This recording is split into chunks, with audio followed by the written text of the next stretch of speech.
Most people focus on the part of their shoulder that hurts the most. That makes sense. Pain is loud, it demands attention. But here's where a lot of people get stuck. They keep trying to quiet the pain without understanding what's actually stirring it up in the first place.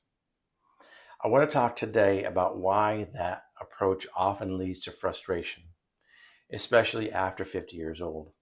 If your shoulder has been sore for months or it keeps flaring up no matter what you try, it doesn't mean you're ignoring it. It usually means you're responding to the symptoms instead of the source. Pain is not the problem, pain is a signal. The shoulder is especially good at amplifying irritation. When something underneath it isn't tolerating load very well or movement patterns change, the pain can feel intense even if the underlying tissue hasn't dramatically worsened.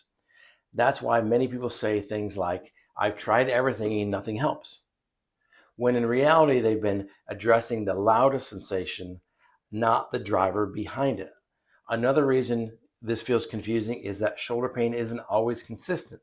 Some days feel better and are manageable. Other days feel sharp or limiting.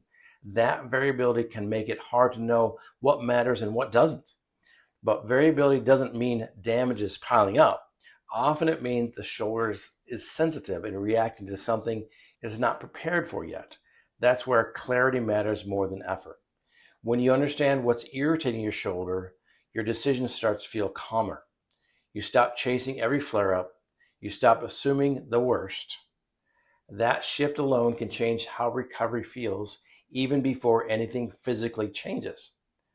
If you want a deeper explanation of why shoulder recovery often feels slower than expected and what's really happening beneath the surface, I recommend watching the video, which is linked below, Why Recovery Feels So Slow After Shoulder Rotator Cuff Repair. See you next time.